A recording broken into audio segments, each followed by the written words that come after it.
thank you, Keith, for the introduction. And I'm a little bit worried that I'm following Soraya because our stories are very similar, except it took me 45 years to get to that fabulous point that she got to. So let me tell you a little bit about my story. I trained to be a teacher, and I was a special ed teacher, and I went on and I taught primary and secondary, but mainly kids with disabilities. Went on to be a principal, which I was for 12 years. And then I had a kind of burnout, breakdown, spiritual awakening, depending which way you want to look at it. And I had a tantrum, my mum calls it, and left the education department. And that was 10 years ago, and sometime in that time I was lying on the floor in a fetal position trying to work out what I was going to do with the rest of my life, and decided that I better start a business. And I actually started, I have two now, but in that time I thought, what's my big aha moments? And these are them. Is that I'd wasted a lot of time and energy trying to make everybody else change, because quite clearly I was okay and everybody else needed to do something different.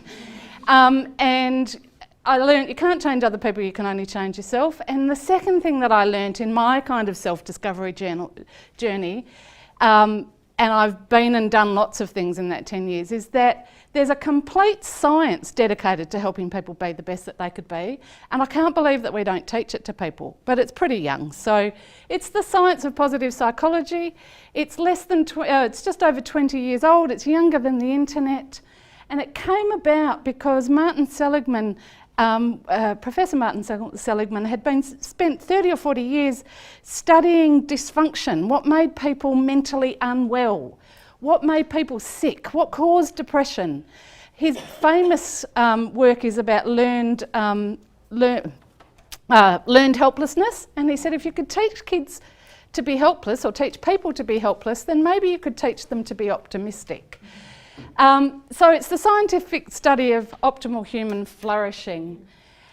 And flourishing, this was the original kind of thing. It says that flourishing is feeling good and functioning well. It's changed ever so slightly. And we'd like to think that we were feeling good and functioning well, but the research says that for most of us, 70% of the time, we're at least moderate or we're languishing. We're not feeling very good or we're not functioning very well, it's not fabulous really when you look at it. And flourishing people are more than just happy. They have an additional set of characteristics. And they operate on an entirely different level. I'm going to talk a lot today about happiness. That's not how they call it in the research, subjective well-being and resilience, a whole bunch of other things. I'm going to call it happiness because I've got 20 minutes, not 4 hours. And so, happiness is hard because we've got this kind of positivity scale that they call the hedonic treadmill. And some of us are born kind of grumpy. I lived with this grumpy cat for a long time. I called him Captain Negative. You could be lying on a beach sipping margaritas in the sunshine and he would be complaining about the guy 4 rows down who was snoring because he'd fallen asleep. Can find negativity anywhere they go. Then there's me at the other end, Pollyanna, absolutely eternally optimistic, and most of us are in the middle somewhere. And the thing is, we're kind of born with a set point of positivity, and it really doesn't matter what we do, it doesn't change much. So you can win the lottery and your happiness will go up for about 18 months, and guess what? Over time it slides back to grumpy cat, if that's where you started. So being positive is actually hard because we're working against the hedonic treadmill. And so, as I said, well-being is not just being okay, it's adding a whole series of things on top of what a normal kind of languishing person might have. We all know what brings us joy, and if we had a lot longer, I spend a lot of time looking at what brings us joy, and you know what? We know what it is. But we have to find it, savour it, and be really deliberate about practicing it, because being happy takes effort. Because we are hardwired to suffer. And if you're not suffering now, just hang on for a while, because it's coming. And then we do this dreadful thing called joy foreboding, which is something that Brené Brown talks about, which is we look at something that we absolutely love, a baby in a cot, and we go, you are the most beautiful thing in the world and you are making me so happy. I hope nothing happens to you. Or I say this to blokes, you know, they save up and they have their little midlife crisis and they buy themselves this amazing car, the one that they've always loved, and they never take it out in case something bad happens to it. So we're struggling against that, and we're struggling against this as well. Our brain is designed to look for bad things. We have a part of our brain, the most primeval part of our brain, the one that developed as we were emerging from swamps, and it's the one that develops first in utero, and it's your amygdala and your hippocampus, which are designed to look for threat. So your amygdala's job was when we were lizards and we had to look around to see if something was threatening. And when you're a lizard, waiting to be caught by something bigger than you, it's really no good to see a pretty flower and say, isn't that beautiful, if something's about to eat you. So we developed another part of our brain called the hippocampus, whose job it is to remember bad things. So our brain is Velcro for bad news and Teflon for good. We are designed to remember bad things because it keeps us safe. We're not under threat anymore, but that part of the brain is still working for us. But there are some things that we can do to override that, and I'm going to share some of those with you today. A couple of wellbeing myths. Wellbeing is not just about wellness or fitness. You can have some very unhappy fit people, and vice versa. And nor is it just about being happy. And as I said, if I had longer, I would unpack some of those for us. But well-being, just like illness, well-being can be caused by a variety of factors. So if you are ill, you could have a headache, an ingrown toenail, or reflux, and they would have different causes and different treatments. Well-being is exactly the same. Just as we wouldn't put a band-aid on a headache, different types of well-being require different kinds of interventions, and I'm going to share that with you today. So Martin Seligman, you don't have to worry about this, a whole lot of stuff, but Martin Seligman came up with a framework called PERMA. And this is Marty. Marty's in Perth in a couple of weeks' time, if anyone's interested, and at the Positive Psychology Conference in Melbourne. He sent all his young researchers out and said, go and find out what makes people well and happy. And this is what they came up with, the PERMA framework. And so each of these bits relates to well-being, they're interconnected, not one causes it, not one fixes it, and they've actually added one to the end, which is H for health, because health is important, it's not the only thing. So I'm just going to walk you through what some of these, how we can deliberately use some of these to add to our own well-being to be the best that we can be. Oh, there's H. Positive emotion. Joy, hope, love, optimism. And as I talked about before, it's really hard to capture these things and we often see them as the icing on the cake.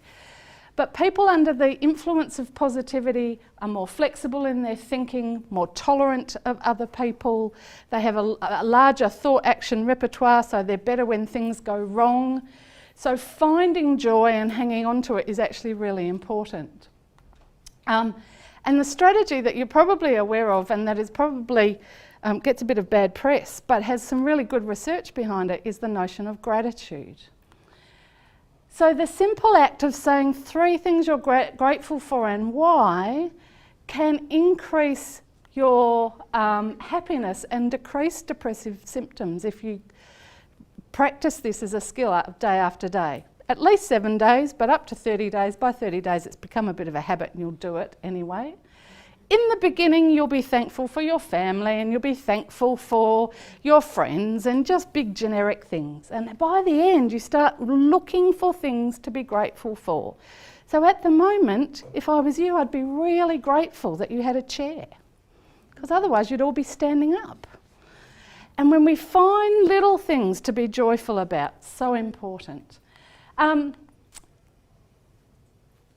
People who have high hope, And resilience is very predictive of employee performance. The research I want to share with you about this, though, is they took a group of students about to study for an exam, and they put them in a condition that we would normally do with students. We'd say, this is going to be really difficult. Try really hard. You've done your very best, and I know this is tough, but just go in there and give it your best. Then we took another group of students and we just showed them a funny YouTube clip, completely unrelated to their study. The group of students who were acting under the influence of positivity did so much better than the group of students that went in being told to try hard. We do better when we're positive. The other one, just quickly, they gave doctors a small token of gratitude before a surgical operation. Those who got the token of gratitude, a small card or a little gift, had better post-operative outcomes. Their surgeon did better because they went into the operation happier. So if you're going to have an operation, a big bottle of Grange and just in you go. Yes, we solve problems better when we're happy, we're more flexible and open-minded. E-engagement. We've all worked in organisations, and we know that there are those people who are actively disengaged. They're on sick leave, they're on compo. Then worse still, those who are present but doing nothing, keeping seats warm, one Powerball, I'm out of here. The engaged, and then the actively engaged, those people who are giving everything to the organisation. And the work that positive psychology has done around this is around the notion of strengths. And being, when people use their strengths, they perform better, they work faster, they're more productive, they're more energised, they're more engaged. And they're more intrinsically motivated. So when I said, you can't change other people, you can only change yourself, I would go back and work with my staff's strengths rather than try and get them to do things my way. And just quickly, skills are things that you can do, talents are things that you can do well, strengths are things that you do well, do often and get energy from, and that you do them without being asked to do them. There's a whole range of things that might do, but it's about energy. Strengths give you energy. So there are 24 character strengths. I tend to use character strengths. There are different lists. If you want to do your own character strength assessment via character.org with the / and W's, and it gives you a list of your strengths in order from your top signature strengths down. They're all strengths, there's no weaknesses. And when you find out what your strengths are, you can put them to work. It's going to be on the next slide as well, folks, or at least one after that. So one strategy, these 3 strategies. Know what your strengths are. Put them to work in the job that you've got. So it's called job crafting or job scaping. You don't have to change your job. Just put your strengths to work within that job, and spotting strengths in others. All have research based to say that they improve your well-being. There it is.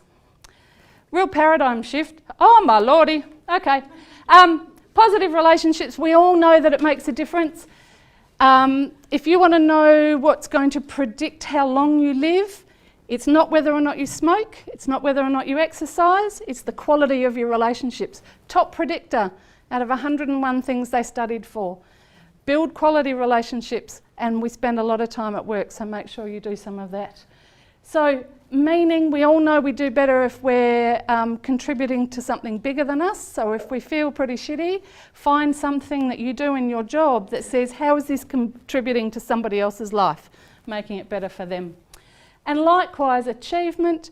People with high hope set goals and can see multiple ways to get to a goal, which is why I think coaching is so powerful. Because when you get stuck, you can find another way. That's what resilience is. Depression is thinking there is only one way to get there. So high hope theory, there are high hopers and low hopers, and unfortunately no hopers. But it's less about getting to the goal than the pathway to the goal. And so there's a whole pantry of interventions that you can choose from. So just as illness, you might choose a Band-Aid or choose a paracetamol. if you want to improve your well-being and the well-being at work, there's a variety of things that are backed up by research. One is positive psychology coaching, which is the sort of work that Soraya and I do. And these are some of the others: gratitude, mindfulness, journaling. Importantly, don't force happiness. Don't run around pumping sunshine, pretending things are great when they're not. Denying negative emotions is actually as bad for you as running around smiling. Getting social support for your goals, and giving and receiving strength-based feedback. Very important for our well-being. And you can keep in touch with me, and because there are plenty of people in this audience of the demographic, I run a Facebook community called You're on that! Positively Beaming for Wildly Wonderful Women, where my only aim is to add a little bit of joy and positivity into your life every morning. Thank you very much. Thank you, Jenny. You're welcome. In fact, I know there's a little bit of a sort of speed challenge. Oh, that's all right. Does anybody have any questions for Jenny? Yes. Yeah, so where did you get your training? You said that you So I coach. calibrated your life. Okay. I did my positive psychology training at the University of Melbourne, but I did my coach training with Growth Coaching International, and I've done a whole range of other sorts of training wherever I can find it. After being institutionalised in education, where we thought the only training came from within education, it's really nice to go out and find wherever the experts are and find what you need at the time. Yeah.